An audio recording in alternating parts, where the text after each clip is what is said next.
What's up, everybody? Lou52RC here. Welcome to a special edition of Welcome to My Workbench. Today I'm going to be installing a prototype set of drive cups for the Arrma Kraton 6S from M2C Racing. Shout out to them for sending me a set to test and play with. I do appreciate it, and I plan on giving them hell and seeing if I can break these things. So what makes these unique, other than the actual material they're made out of, is this is a stock drive cup here. You can see it's a little bit chewed up because I had the dog bone pop out. This one's off the front. It was when I sheared off the whole front left side, smacking into a pole, going really fast. But you can see it's just like any other drive cup. It's open on both ends, and on these Kratons, the drive shafts have a lot of play in them, so you can pop these dog bones out fairly easy. So they came up with a solution, and they have these for other models already. This is just the test set for the 6S Kraton. So as you can see, on one side it looks pretty similar to the stock one, but on this other side they went ahead and closed it off so it captivates that end, so the dog bone won't pop out as easily, or hopefully not at all. So these are made of a better material, and I did notice I already installed the ones on the front. I'm going to do the rear ones now, but I noticed that thankfully they made them round, so it's a lot easier to put your shims on, to shim your diffs, because with these ones they start getting knurled up on these edges. You can kind of see it there, and then it gets hard to slide those shims on. And a lot of times when you're shimming it up, you might put 2 shims in it and then realize you need a third. And then if those are all chewed up, now you're either grinding them down to smooth or you're pulling the whole thing back apart. These showed up just in time because, as you saw in one of my last videos, I blew out one of the drive cups, when I ran out of talent and landed a jump wrong. So it completely exploded that out. So what I'm going to do is, off camera, I'm going to go ahead and pull the diff out, and then we're going to pull it apart and swap these dog bones out, or I'm sorry, not the dog bones, the drive cups out. And while I'm at it, obviously I'm going to put in some fresh fluid. I like to run 100K front and rear, and I've got 2 million in center diff. So I'm going to get this pulled apart, and then we're going to put these new drive cups in.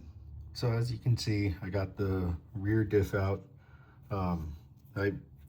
Whenever something like that happens, a big crashing, you either, if you break a CVD or break a drive cup, I always make sure to really inspect this diff housing, especially if you have the plastic ones, because I pulled them apart before thinking it was going to be something simple and then realized it was all busted up.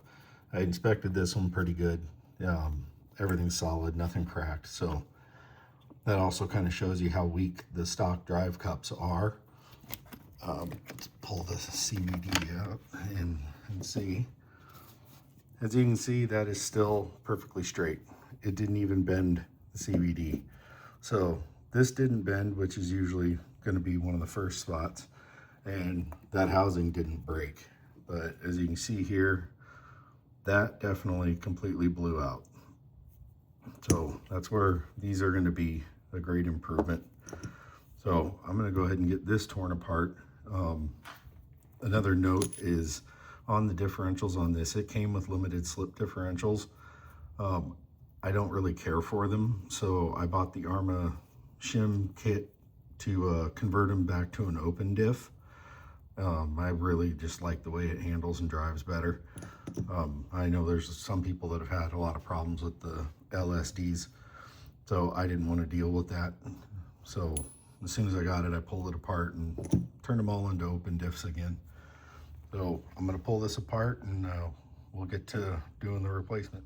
So as I opened this up and got into this side to go ahead and pull it apart, I noticed I also have a snapped off pin in there. So don't know if that was a result of the crash or not, but it should not come out in pieces like that.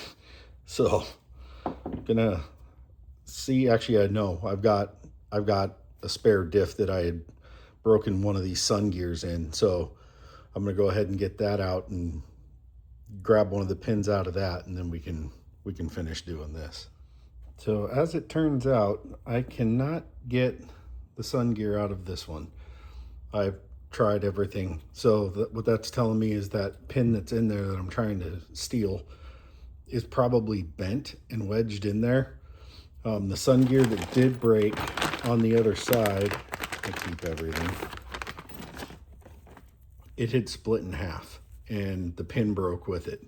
So I'm thinking whatever it was I did to cause it, bent the one on this side. So I'm gonna have to run over to the hobby shop and see if they've got one. I'm sure they do. So yeah, I'm gonna run over to Randy's hobby shop and see if they got something, and we'll get this thing put back together.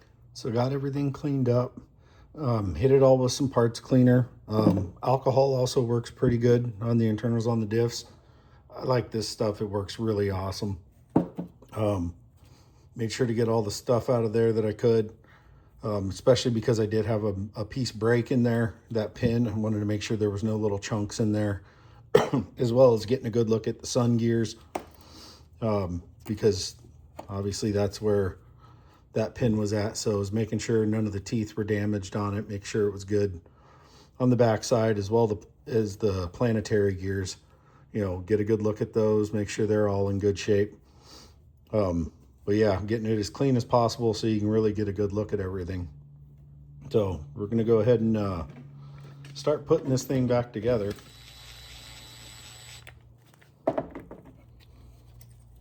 Switch back to the hand driver and go that way with it, because then you can feel when it's snug. And then again, don't crank them way down. I have stripped out the hole in one of the housings before on the first diff I ever did, because I didn't know any better, and I used my drill to put them in. I went to crank them down, and then all of a sudden it just kept spinning. Eventually I will do the metal housings for these. I just haven't yet, because like I've said in other videos, I don't like to replace parts for the sake of replacing parts.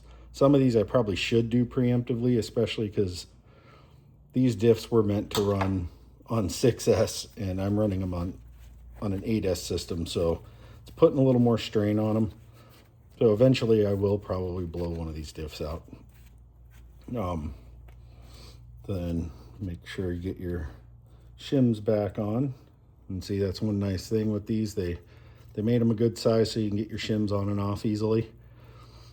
And then I'm gonna go ahead and put the diff in the housing and get everything buttoned up.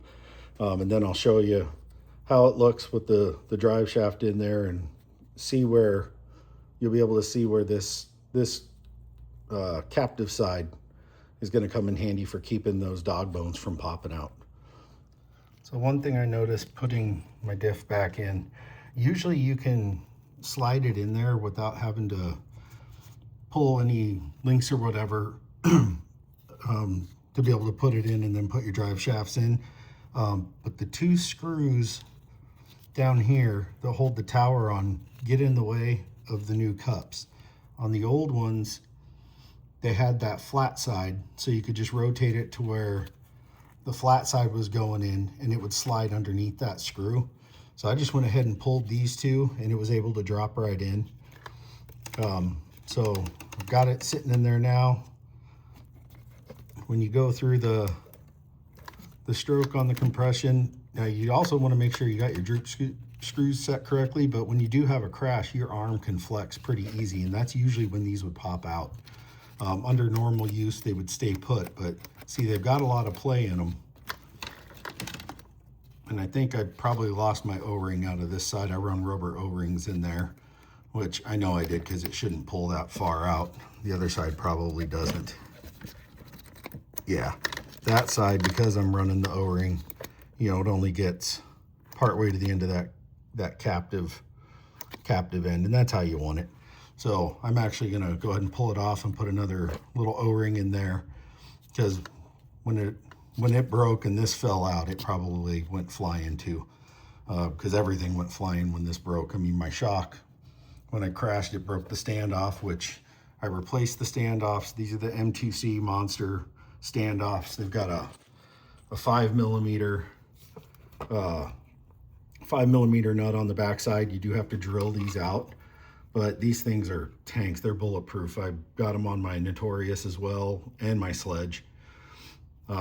So that'll keep that from happening again. So basically your weak link now, when you do have a big crash, is going to be the plastic shock end, the rod end, which those are really cheap and they're really easy to fix.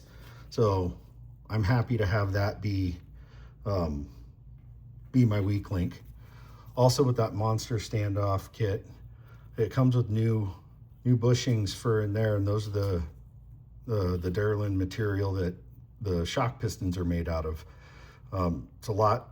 It wears really slow in comparison to the plastic ones that come in here, so you won't be replacing those as often. And they also sell those separately, so when you do need to replace them, and they're very inexpensive, but they last a long time. I've had them in the Sledge for quite a while, and in my Max as well. I've got the drive cups on the front too, the new ones. So the ones I had on the front, they were actually still in decent shape. I mean, they weren't bad at all, actually. One of them, it was a little chewed up from when I had, like I mentioned earlier, I broke off this entire side, smacking into a pole at like 50 something miles an hour.